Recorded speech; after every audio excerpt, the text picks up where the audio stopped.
Keseruannya syuting waktu maghrib, jujur ini seru banget syutingnya karena banyak lokasi-lokasi yang aku sendiri nggak pernah syuting di sana gitu. Kita banyak banget punya lokasi hutan, sungai segala macam. Dan kalau ngomongin tantangan, menurutku setiap horor pasti punya tantangannya masing-masing. Dan apa ya, aku seneng sih tokoh-tokoh yang ada di dalam film waktu maghrib ini semuanya mempunyai kedalaman cerita, kedalaman apa ya, layer-layer yang sejatinya itu sebagai manusia gitu, dimana semua tokoh itu bukan masalah baik atau jahat gitu ya. Memang semua tokohnya itu banyak yang abu-abu.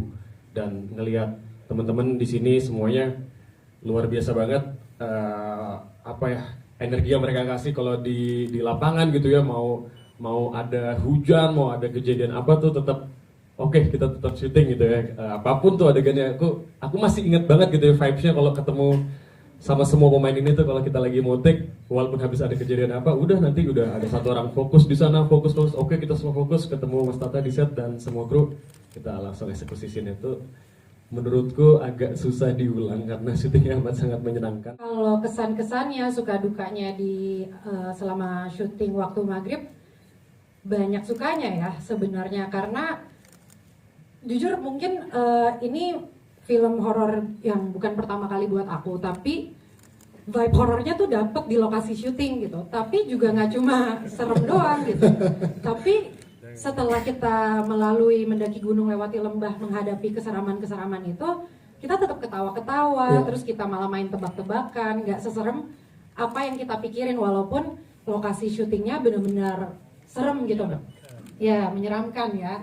Terus juga happy banget pastinya ketemu sama kru-kru, sama cast-cast semua yang benar-benar ngasih energinya sepenuhnya kepada film ini. Jadi aku berharap semoga film ini bisa sampai di teman-teman yang akan menonton nanti, dan semoga disebarkan luas-luas. Assalamualaikum semuanya, selamat sore. Terima kasih teman-teman media sudah hadir dan sudah sempat nonton tadi ya film Waktu Maghrib. Kesan-kesannya untuk terlibat di film Waktu Maghrib, aku ngerasa happy sekali. Walaupun sebenarnya film Waktu Maghrib adalah bukan film horor pertama buat aku, tapi rasanya seperti film horor pertama karena di sini aku diberikan kesempatan oleh Rapi Films, terus sama Sky Media dan Mas Tata juga untuk memerankan karakter yang bukan menakut-nakuti orang gitu, tapi aku ditakut-takuti itu. Jadi kayak rasanya experience yang luar biasa. Terus juga kejadian-kejadian di lokasi syuting pun juga luar biasa, tak terlupakan, ya nggak sih? Ya, betul. Dan ini 6 tahun kemudian setelah kita satu proyek, kita sahabatan, akhirnya kita ketemu lagi di proyek ini. Terus aku suka karena film ini tuh ceritanya sangat otentik ya, dekat dengan masyarakat gitu. Dan kita kalau misalnya flashback lagi ke masa kecil, kayak ini relate ke semua orang ya gitu. Dan aku rasa kayak zaman sekarang pun juga pasti masih banyak anak-anak yang kayak disuruh pulang sebelum maghrib gitu, pasti sih masih ada. Untuk mendalami karakter dan membangun chemistry sama-sama sih, aku sama Bima udah pernah ketemu sebelumnya. Yang belum ketemu aku sama Nafiza. Jadi kita itu waktu reading main-main bareng terus main bareng, makan bareng, itu kita sambil bangun chemistry, main bareng. Terus kalau untuk mendalami karakter sih mungkin belajar bahasa Jawa lagi kali ini. Karena aku emang dari kecil lahirnya di Solo, di besarnya tapi di Jakarta. Jadi walaupun dulu bisa bahasa Solo, bisa bahasa Jawa, sekarang masih tetap harus ngulik lagi tuh bahasa Jawa yang bisa dipakai sehari-hari. Aku biar bisa membangun chemistry bareng Ali, bareng Bima, ya sama kayak Ali tadi, kita makan bareng, main game bareng. Kita yang kayak mikir ini sedekat apa sih Ayu sama Karta itu gitu. Terus itu juga aku kan dekat sama Bu Woro, guru tersayang aku, gitu. Dan kita pendekatannya karena sebelumnya udah pernah satu project juga. Jadinya lebih gampang ya. Terus itu biar aku bisa mendalami karakter, aku juga belajar bahasa Jawa walaupun belum bisa banget. Terus itu juga aku mungkin untuk nggak pecicilan, karena di sini Ayu orangnya nggak pecicilan menurutku. Ali udah pernah ketemu, terus juga sisanya kalau misalnya lagi reading kita juga bercanda-bercanda bareng. makan bareng, semuanya bareng, saling melengkapi sih. Kalau misalnya ada apa-apa, nggak seriusan. Iya benar. Iya, kalau misalnya aku punya pertanyaan apa, aku dibantu lah sama Om Tata juga sama pemain-pemain yang lain. Lokasi syutingnya kita berpusat di Jogja gitu, ada di Kulon Progo, Imogiri sama Kaliurang gitu. Jadi kita memang membagi 3 ruang menyesuaikan kebutuhan cerita, dan memang daerah-daerah itu memang secara lanskap itu unik gitu, memang ya sangat otentik sebagai sebuah desa gitu. Artinya memang ya itu pilihan-pilihan kenapa aku memang pengen ini menjadi sesuatu yang dipercaya bahwa itu memang benar-benar desa gitu. Ya. Jadi malah justru kita itu pilihan rumah, pilihan itu tuh kita memang benar sesuatu yang kita lihat apa adanya, ada rumah di sana. Lalu kita tidak benar-benar menghardsetkan si rumah, tapi kita mentacap karena otentisitas itu yang kita cari sebenarnya. Kalau yang hutan di daerah Kaliurang gitu. Kalau yang situasi rumah pedesaan itu di daerah Imogiri. Kalau yang sungai itu di daerah Kulon Progo gitu, Pak. Oh, jadi mainnya sekitar Jogja ya? Iya betul, kita mainnya sekitar Jogja. Akhirnya jadilah sinopsis yang bergerak di ranah folk horror gitu kan. Dan ketika kami akhirnya ngobrol sama Mas Tata, ternyata satu visi bahwa memang premisnya menarik, ini mengangkat sebuah kepercayaan masyarakat yang udah ada dari dulu. Terus kita juga sama-sama sepakat bahwa ini kita pengen bikin jadi sebuah kisah tentang coming of age ya, pendewasaan nih karakter-karakternya nih anak-anak, tapi di akhir film ini mereka udah bukan anak-anak lagi, mereka udah menjalani sesuatu yang seru yang akhirnya mendewasakan mereka. Terus ada satu tema juga yang gak kalah penting yang pengen kami angkat di sini, yang saya pikir diangkat dengan brilian oleh pemain dan Mas Tata dan juga kru, yaitu jangan menilai sesuatu dari depannya, dari sampulnya. Jangan menilai buku dari sampulnya. Apa yang kita lihat tuh belum tentu yang kita pikir gitu. Mudah-mudahan itu bisa menjadi sesuatu yang bagus ya, tontonan yang berbeda, horor yang lebih dekat ke masyarakat dan yang penting menghibur. Banyak ya. Satu yang boleh di-share apa? Karena nggak cuma satu kejadian gitu. Pokoknya aku tuh ingat banget waktu lagi di sekolah, terus tiba-tiba Mas Tata tuh manggil aku ke monitornya kayak, Ki sini, lu kan sering nih film horor. Ini kejadian-kejadian gini nih emang sering gitu. Enggak sih Mas, baru di sini, alhamdulillah gitu. Ini benar-benar kejadiannya tuh grace banget. 3 hari tuh ada aku semua soalnya. Dan memang lumayan deg-degan ya, kayak ngelihat langsung di depan muka gitu. Terus yang waktu itu sebenarnya iseng mau hari pertama Aulia syuting, terus kayak pengen ngelihat Aul syuting gitu, sebelum di makeup belum apa. Mas Tata kok tumben monitornya kecil karena katanya dia takut tuh monitor. Itu salah paham. Dijelasin Mas. Coba. Jujur aja Mas Tata. Terus katanya kayaknya tuh karena serem. Oh ya udah, aku lagi duduk gini ngeliatin Aul juga lagi di dalam lagi take. Tiba-tiba tuh di kuping aku tuh ada suara gitu. Aku langsung merinding kan kayak, nengok ke belakang kayak kok nggak ada yang dengar. Ya udah santai aja gitu. Tiba-tiba ternyata aku dengar Pak Heru yang jadi ungunya, caranya dia untuk nakutin tuh gitu. Jadi kayak, tapi kok ini di kuping sebelah sini bukan kuping sebelah sini gitu. Tiba-tiba ya udah tuh kejadian gubrak kesurupan tuh, ada yang kesurupan itu gitu.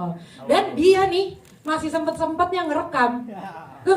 Gue sih nggak kepikiran. Dia kayak gitu. Ngeselin sih, tapi ya itu jadinya walaupun kita ngadepin hal-hal yang mistis-mistis seperti itu, menurut gue emang Jogja adalah tempat yang lumayan mistis ya gitu.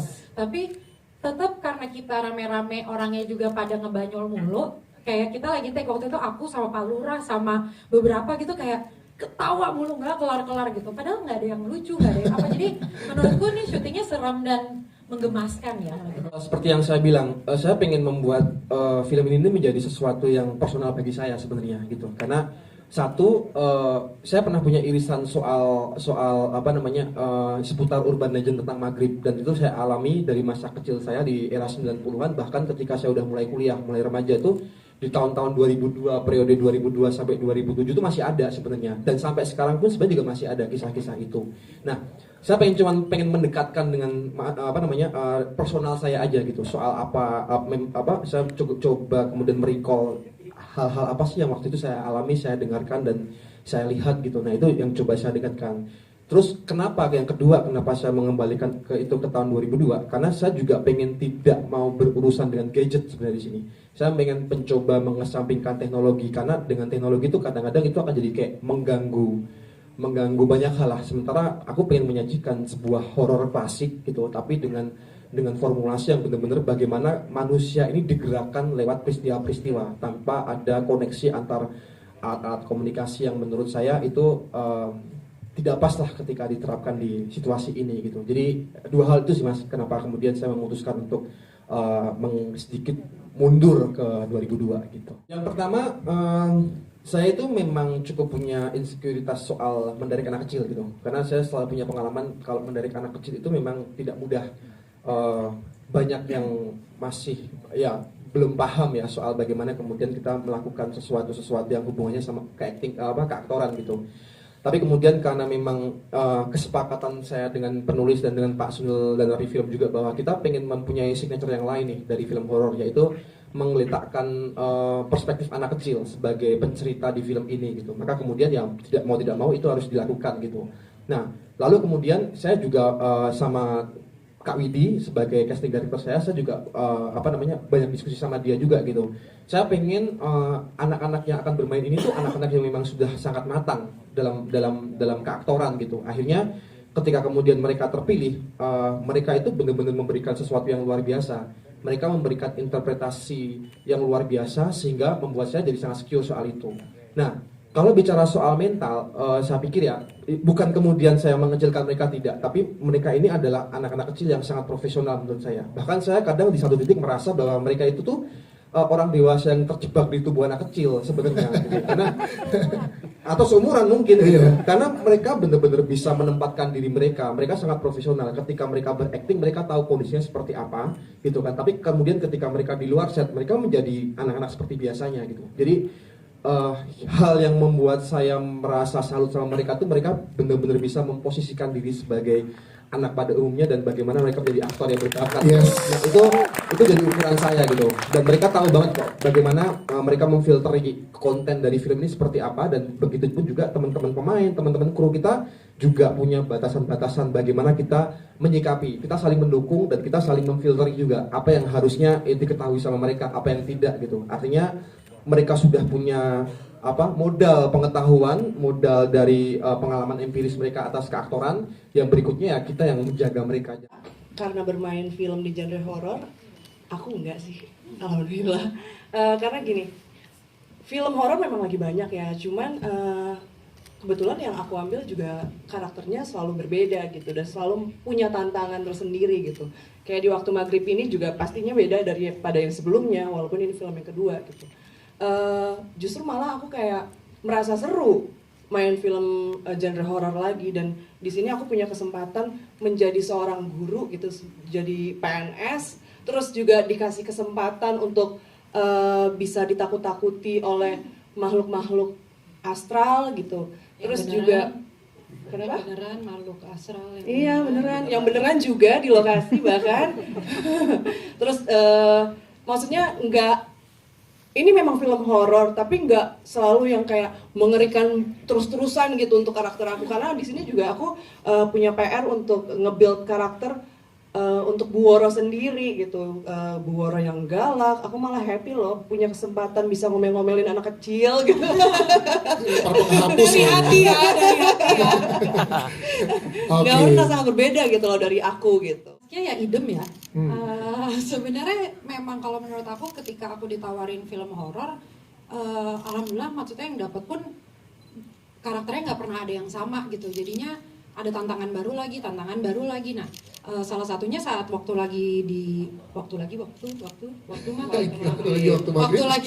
maghrib, memang pas ditawarin ngelihat karakternya wah beda lagi. Terus di sini juga karakternya Ningsih juga banyak layer-layer yang sangat menarik untuk dieksplor gitu. Apalagi kita punya kepribadian Woro dan Ningsih itu yang sangat-sangat berbeda.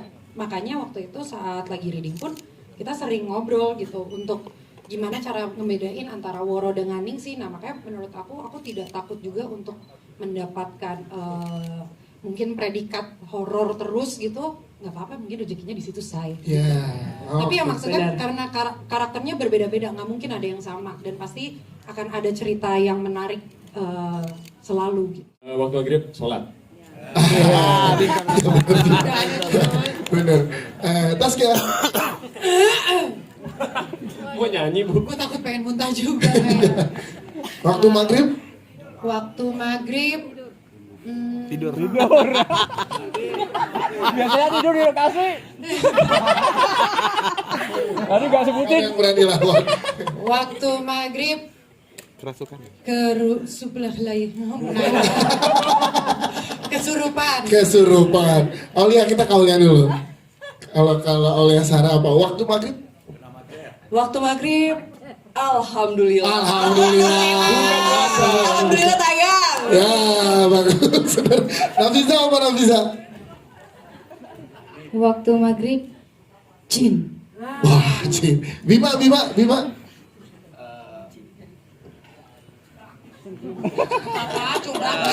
Coba. Tadi serem udah belum sih? Udah. Mas Heru menyeramkan.